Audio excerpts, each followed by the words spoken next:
Bonjour chers téléspectateurs, merci de nous recevoir chez vous comme d'habitude pour partager les merveilles du Seigneur. Bonjour pasteur. Avec tout le plaisir, hein? Et nous gardons le bon souvenir de tous nos amis qui nous suivent. Absolument. Chaque jour d'ailleurs. Alors pour nous, c'est toujours un réel plaisir de savoir que vous êtes là, votre émission préférée. Je suis le pasteur Raymond Kofi. Je suis Massi Domingo pour vous rappeler chaque jour que Seigneur Jésus est bon. Il est bon chaque jour et sa fidélité dure à toujours. En effet, Rosemary, la vie n'en valait plus pour elle.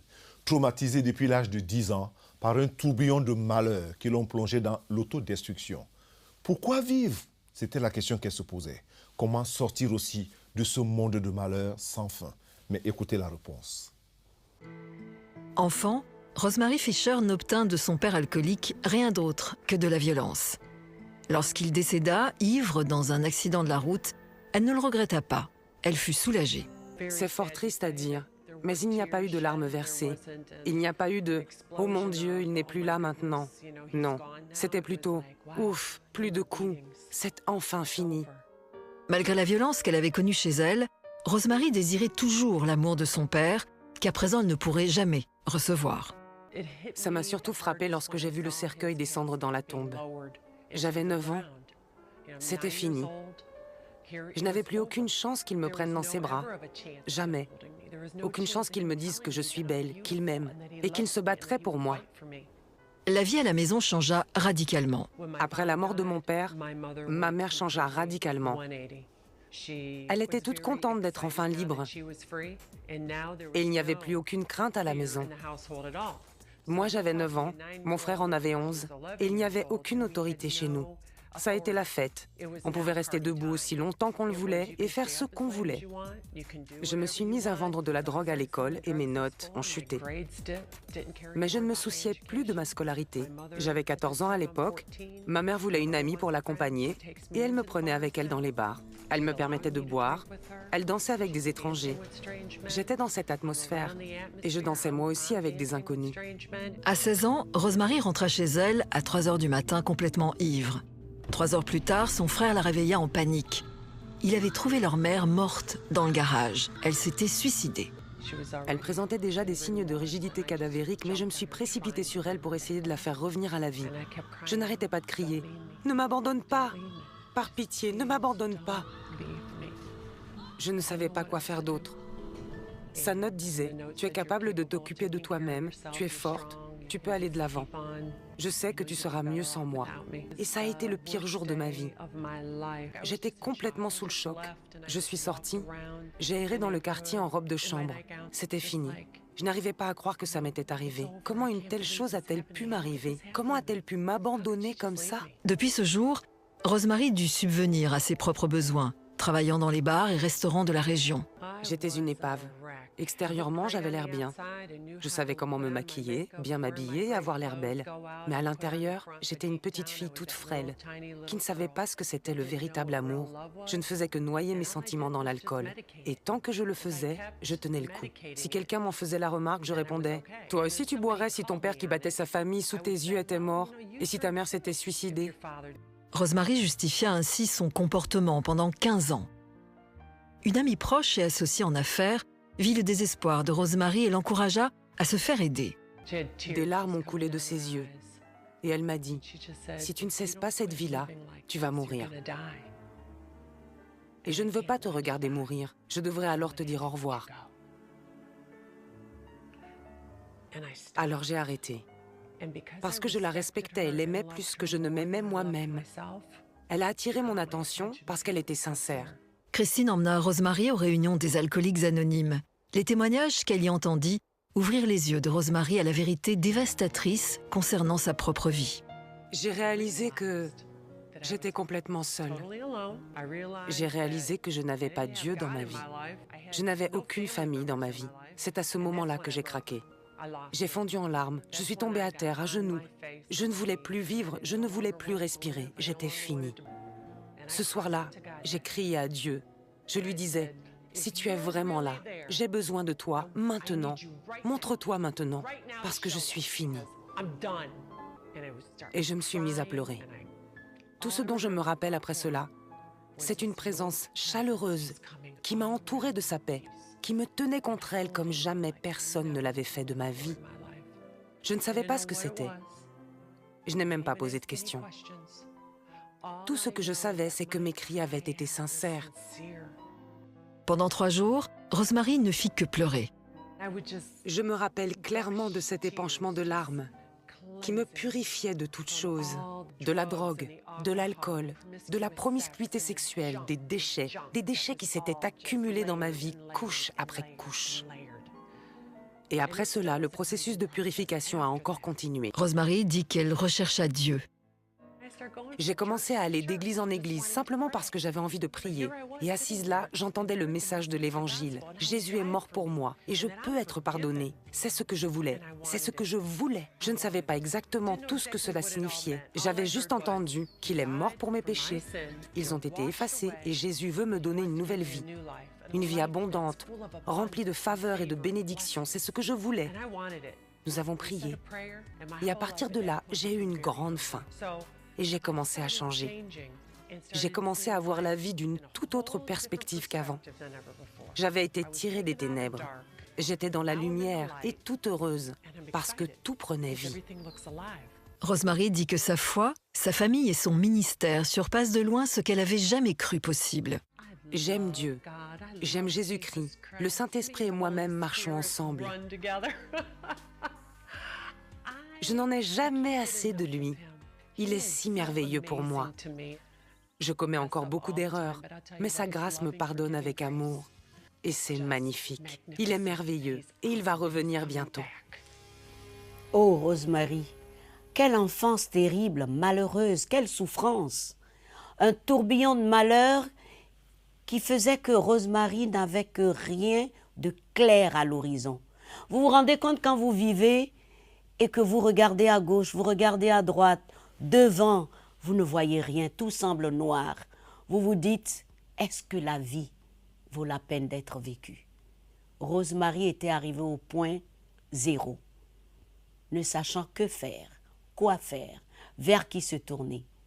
Mais un jour, il y a eu cette lueur, parce qu'elle croyait que Dieu était méchant, que c'était un dictateur qui ne s'occupait même pas de lui. Mais gloire soit rendue à Jésus-Christ. Cette lueur lui a fait comprendre qu'il y avait effectivement et certainement et sûrement un Dieu, un Père bon, miséricordieux, plein de grâce et d'amour et de bonté pour elle. Et Rosemary a vu enfin la lumière et elle s'est confiée à ce Sauveur-là. Je ne sais pas ce que tu traverses, mon ami. Je ne sais pas ce que tu vis. Mais je peux te garantir une chose. Si tu fais comme Rosemary, si tu t'abandonnes à ce Sauveur, même si tu ne le connais pas très bien, que tu prononces seulement son nom, parce que la Bible dit « Quiconque invoquera le nom du Seigneur sera sauvé ». Dire simplement « Jésus-Christ, je viens à toi. Je m'abandonne à toi. » Je te garantis, il ne t'abandonnera jamais. Et tu auras une nouvelle vie, une nouvelle naissance, une perspective claire. Jésus est bon, donne-toi à lui. Il est fidèle, il est glorieux.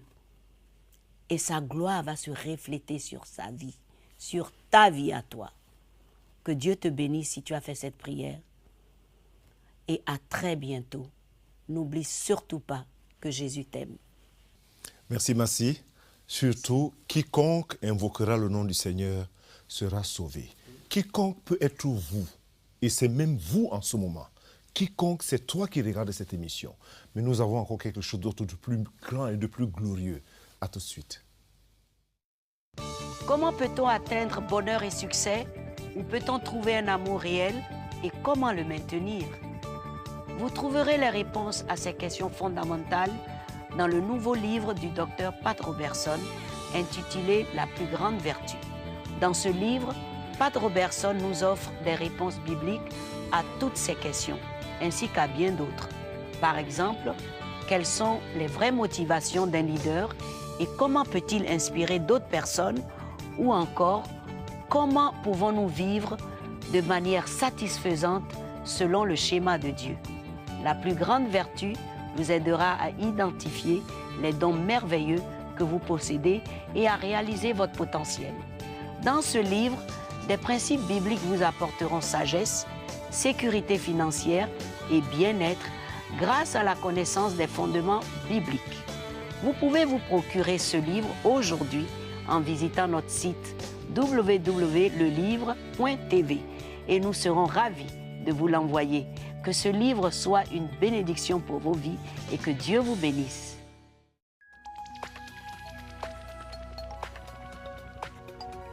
Si vous avez des questions spirituelles, des besoins de prière ou même si vous avez besoin de conseils, n'hésitez pas à nous contacter aujourd'hui à cette adresse ou au numéro suivant. Nos conseillers sont là pour vous aider. N'oubliez pas, nous sommes là pour vous.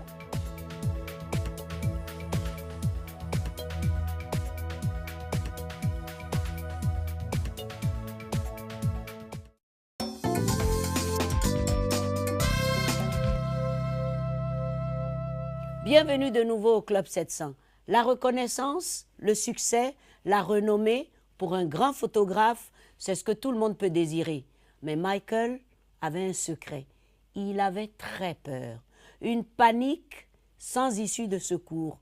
Il lui fallait quelque chose. Et un jour, il fit l'ultime rencontre pour être délivré. Regardez. Ses clients étaient Nautica, J.Crew, Christian Dior, et la liste est encore longue. Photographe de mode, Michael Belk était toujours en voyage. Son travail l'emmena en Australie, à Paris et dans les Caraïbes, pour ne citer que ces lieux-là. Michael aimait prendre des photos des endroits que son travail lui faisait visiter. Vous vivez une vie dans laquelle vous êtes toujours en voyage.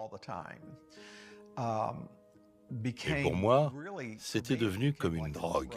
Et il y a quelque chose d'agréable à être toujours en avion, à aller de lieu en lieu, à résider dans de beaux endroits aux dépens de quelqu'un d'autre. Vu de l'extérieur, Michael semblait très épanoui. Pourtant, il se sentait misérable. Il me manquait toujours quelque chose. Et je me souviens m'asseoir avec mes amis et leur dire « Non, c'est plus simple que cela. Je ne sais pas ce que c'est, mais ceci n'est pas la réponse. » Lorsque le succès est venu, j'ai commencé à me dire, et ça c'était il y a pas mal d'années, avant même de faire quoi que ce soit à ce propos, j'ai commencé à me demander si Dieu ne s'attendait pas à quelque chose d'autre de ma part. Et aussi, quel était ce vide? Michael créa sa propre agence publicitaire et gagna des millions. Avec la récession de 2008 qui le frappa de plein fouet et les mauvaises décisions financières qu'il avait prises, Michael se retrouva à la case départ, à essayer de gagner sa vie et à lutter contre les sentiments de solitude et de vide qui le minaient. La situation alla de mal en pis, puis elle a commencé à me faire paniquer. Parce que je savais que je chutais à un niveau que je n'avais jamais atteint auparavant. Je me rappelle avoir pensé que je ne pourrais pas en sortir, que j'étais allé trop loin. Michael eut peur, pensant qu'il n'y avait plus aucune possibilité. Je ne peux pas vous dire que Dieu s'est présenté dans ma chambre et que je l'ai vu, mais la présence de Dieu était bien là. C'était très terre-à-terre, il a dit « Et maintenant, tu fais quoi ?» Je détestais les expressions comme « se soumettre », « le salut » et ce genre de choses. Je détestais ça, mais ce soir-là, je me rappelle avoir bien réfléchi à l'expression « se soumettre » et je l'ai plus ou moins comprise, se donner. Mais je ne peux pas y arriver. Je me rappelle avoir dit « J'aimerais suivre ta manière, j'aimerais essayer ta manière, parce que je ne sais pas quoi faire. Je suis complètement perdu. » Ce soir-là, Michael pria pour devenir chrétien. Plusieurs années plus tard, il se maria avec Cheryl. Son travail dans la photographie prit de l'essor, mais Michael avait toujours le sentiment qu'il y avait encore autre chose pour lui. J'étais fasciné par le fait que Dieu a placé un rêve dans le cœur de chacun, non pas seulement dans le mien, mais dans le cœur de chacun.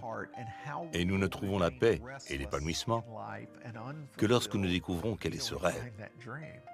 Ça m'a beaucoup parlé et j'ai commencé à partager avec tout le monde le rêve que Dieu avait placé dans mon cœur. Ce rêve était de créer une collection d'images qui illustrerait les messages du Christ.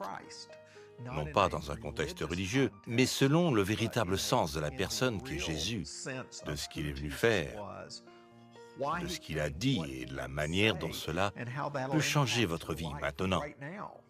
Les photos de son livre « Journée avec le Messie » ont été prises à Matira, en Italie. C'est là que Mel Gibson tourna La Passion du Christ. Le projet prit 2 ans à se réaliser, mais Michael sait que c'est la réalisation d'une vie. Dieu n'a pas besoin de mes photos. Dieu n'a pas besoin de mes plans. Dieu a besoin de nos cœurs. Aucun d'entre nous n'est digne. Dieu est saint, pur et sans défaut, mais nous devenons dignes parce qu'il a payé le prix afin que nous puissions le devenir, grâce à la mort de son Fils. C'est assez difficile à comprendre, mais si vous prenez le temps d'entrer dans cette histoire, si vous prenez le temps d'écouter ce qu'il a à dire, vous parviendrez nécessairement à la vérité. Soir d'une vie. Était-ce une prière ou autre chose? Tout simplement, je ne sais pas. Tout simplement que la personne connaissait son Dieu. Et il voyait Dieu même au terme de sa vie. Et voici ce qu'il disait. Je vieillis, Seigneur. Aussi, donne-moi de rester modeste et de ne pas croire que mon expérience me permet d'avoir un avis autorisé sur tout. Donne-moi d'être sage dans mes appréciations des situations et des personnes. Je vieillis, Seigneur, seulement que je ne devienne pas un personnage triste, austère, inquiet et toujours tourné vers le passé, mais un modèle de patience, de douceur et de compréhension. Et encore, je vieillis, Seigneur, aussi donne-moi de respecter toujours mieux tes enseignements. Donne-moi le courage de les répandre, surtout de les vivre dans un monde déboussolé, confus et sans repère ni espérance. Donne-moi spécialement de refléter l'exemple d'amour vrai, désintéressé que tu nous as laissé. Je vieillis, Seigneur, aussi que la lecture de la Bible devienne non pas l'accomplissement d'un devoir, sans joie, mais la source à laquelle je puisse toujours être renouvelé chaque jour.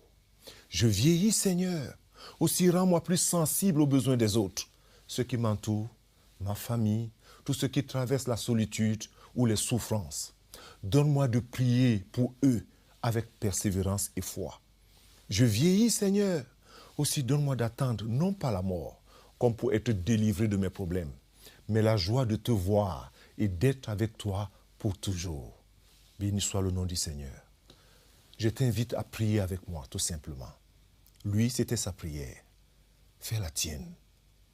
Seigneur Jésus, tu connais ma vie, tu connais mon cœur, tu connais tout mon passé et tu connais mes angoisses.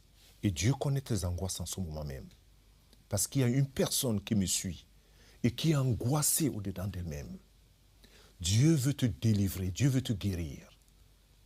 Alors pose juste encore, pendant que nous prions, ta main sur la poitrine et dis, Seigneur, porte ces fardeaux que je porte et délivre-moi de mes angoisses. Délivre-moi de mes peurs et de ma tristesse. Viens dans mon cœur, Seigneur. Change ma vie. Sois mon Seigneur et mon Sauveur personnel. Que la grâce de Dieu, la puissance du Saint-Esprit et la puissance de la guérison descendent du ciel en ce moment et coulent dans tout ton être, de la plante des pieds jusqu'au cuir chevelu. Et que Dieu, dans sa grâce, rencontre ce besoin dont tu as essayé par toi-même. Sois encouragé, sois béni, sois fortifié dans la grâce que Dieu te donne. Amen et Amen. Sois encouragé. Amen. Merci, merci. Pas d'angoisse, pas d'inquiétude, pas d'amertume. Pas du tout. Jésus est Seigneur. Ne nous quittez pas, à tout de suite.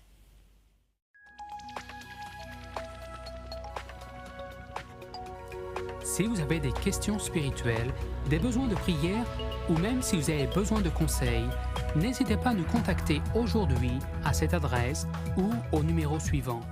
Nos conseillers sont là pour vous aider. N'oubliez pas, nous sommes là pour vous.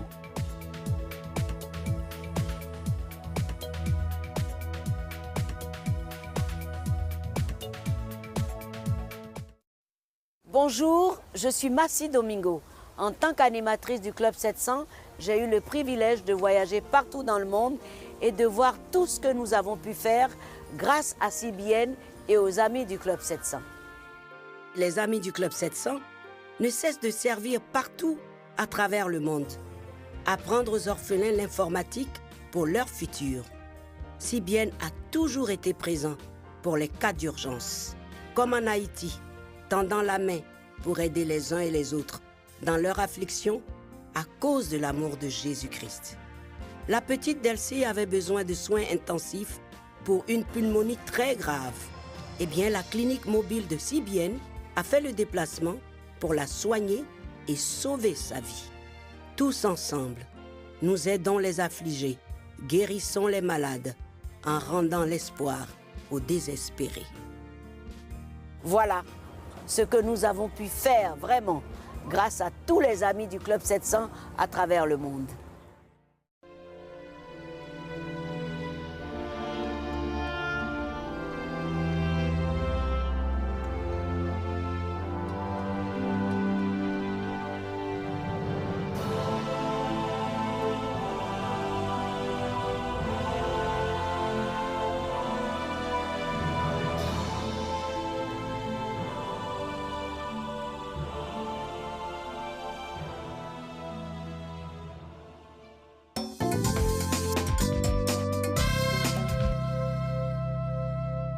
Si vous nous prenez en marche, nous sommes au Club 700 et voici maintenant la rubrique questions-réponses, rien que pour vous. Pasteur, première question. J'ai choisi de vivre une vie de chasteté avant le mariage. Le problème qui se pose est celui de savoir comment rencontrer l'homme de ma vie, car je voudrais bien que celui-là soit quelqu'un qui craint intérieurement le Seigneur et qui fasse sa volonté. C'est déjà un très bon souhait et c'est aussi déjà une très bonne conduite de vivre cette vie de chasteté. Maintenant, rencontrer l'homme de sa vie, c'est par la prière. Il faut demander au Seigneur, tout simplement. Il faut prier et écouter ce que le Seigneur dit. Mais la personne ne doit pas s'appuyer seulement sur ses efforts qu'elle fait. Que bon, parce que maintenant, je suis en train de vivre une vie de chasteté, peut-être mes conditions, c'est que je veux aussi un homme qui est... Il se pourrait que celui-là, il n'a pas connu cette vie de chasteté, mais maintenant, il connaît le Seigneur. Il est né de nouveau. Voilà, il y a tout ça. Mais c'est d'abord la prière et savoir écouter Dieu. Mais aussi sortir de cette peur, parce que beaucoup de jeunes filles aujourd'hui ont cette peur d'un certain mari qui est comme ça, qui est comme ça. Il ne faut pas le dessiner avant. Il faut le crier dans la prière. Non, il faut le crier dans la prière. Voilà. La prière est une très très bonne chose et c'est la porte qui s'ouvre vers l'infinie grandeur de Dieu. C'est très bien. Donc ce n'est pas un prêt-à-porter. Tout à fait. C'est un prêt à ajuster. À ajuster avec le Seigneur. J'aimerais avoir de vous des messages de prière car je ne sais comment retourner vers Dieu après tant de péchés commis. Me pardonnera-t-il? La personne pose deux questions à la fois. Est-ce que Dieu va-t-elle la pardonner? Si, oui, si elle confesse et abandonne ses péchés, si elle vient vers le Seigneur, confesse ses péchés au Seigneur, la Bible dit, il est fidèle pour nous pardonner, pour nous purifier de toute iniquité. C'est dans 1 Jean. Maintenant, de l'autre côté, les messages de prière. La prière est un partage, c'est parler à Dieu. C'est pas quelque chose... C'est vrai qu'on peut encourager ou aider quelqu'un ou enseigner même comment prier. Mais déjà, la bonne prière, le Notre Père qui est aux cieux. Ça, c'est la prière que le Seigneur a enseignée. Oui. Beaucoup de personnes n'aiment pas beaucoup ou bien n'assimilent pas tellement cette prière. Mais il y a tout dans cette prière. Exact. Il faut maîtriser le Notre Père et le reste va venir seul. Ça, c'est le bon message. Considérer Dieu comme son Père. Tout à fait. Je ne sais comment prier, invoquer Dieu pour surmonter mes problèmes, pour m'aider dans mes études et d'autres choses aussi importantes. Comment prier pour qu'il pardonne mes péchés? À peu près la même chose. Oui, c'est la même chose. Mais pour celui-ci, pour cette personne-ci, je crois que quand elle parle de ses études, il y a les étudiants, il y a les élèves qui nous écrivent tout le temps, Massi. Oui. Ils ont besoin de réussir à leur examen. Ils disent, pasteur, il faut prier pour nous, prier pour moi, pour que j'ai déjà échoué 4 fois mon bac, 3 fois mon probatoire. À mon avis, on prie, mais il faut étudier. Et nous prions Ce même n'est pas de la magie, bon Dieu. Tout à fait. Vous étudiez et Dieu va honorer l'effort. Et en même temps, nous vous disons, pour ceux qui nous suivent, que la grâce de Dieu soit sur vous pour vous donner du succès dans vos études en cette année. Oui. Et la parole de Dieu dit aussi, la mémoire du juste a Oui, du prix. a Donc, du prix. quand vous étudiez, Dieu va Dieu honorer honore. cela. Vous n'allez pas oublier ce que Tout vous à avez fait, étudié. tout à fait. J'ai fait 1 an à l'université, puis cette année, mon père m'a chassé. Ma mère se trouvait à la rue et ne pouvait plus subvenir à mes besoins. J'ai perdu toute envie de vivre. Je ne pense qu'au suicide. Je vole même pour pouvoir manger. Priez pour moi. Le conseil que je peux donner à la personne, c'est de prendre la Bible, la parole de Dieu. Nous avons vu dans certains de ces témoignages des personnes désespérées qui se sont tournées dans la parole. Et le Seigneur s'est révélé à ces personnes à travers la parole. Il les a parlé à travers la parole. La révélation est venue et la guérison, l'espoir et la délivrance. L'issue, c'est dans la parole du Seigneur. La Bible dit, quand on tourne vers lui les regards, Le visage ne se couvre pas de honte. On est rayonnant de joie. Donc, il faut tourner vers lui ce cœur-là. Oui. Et ne pas se... Et je conseille à cette personne de ne pas voler, mais d'aller dans la communauté des saints et de rechercher de l'aide. Tout à fait, ça aussi. Ouais. Il trouvera du pain. Il trouvera le pain pour manger. Il trouvera le pain de vie aussi. Il y en a plusieurs comme ça, qui sont dans cette situation, qui pensent que la solution, soit c'est de voler, soit c'est de tricher pour s'en sortir. Non, c'est aggraver plutôt la situation. Le Seigneur est là, il ouvre plusieurs portes. Lorsqu'on sonne à la bonne porte, comptant sur lui, il ouvre les bonnes portes. Ça, c'est évident. Et nous prions que le Seigneur visite la personne en ce moment même. Oui. Et que le Seigneur lui révèle son amour dans la situation où la personne est en ce moment. Toi qui nous écoutes et qui as écrit, que la grâce de Dieu soit sur toi. Et tous ceux-là qui sont dans la même condition, la même situation que toi. Que le Saint-Esprit vous visite et vous bénisse abondamment. Dans le nom de Jésus. Dans le nom de Jésus. Absolument. Amen. Et amen. Amen. Amen. Mes amis, l'émission est terminée. Nous allons fermer les portes du club, mais vous pouvez continuer à nous regarder en visitant le club700.tv, en allant aussi sur Facebook, en regardant les témoignages et surtout, lisez la parole de Dieu en ligne. C'est très important pour votre édification. Et n'oubliez surtout pas que Jésus-Christ est le même hier, aujourd'hui et éternellement. Ce qu'il a fait à tous dans la Bible, ce qu'il a fait à tous dans cette émission, il peut le faire pour vous. Que Dieu vous bénisse et à très bientôt. Au revoir, pasteur. Je vous remercie, il est vraiment fidèle. Au revoir et soyez vraiment bénis.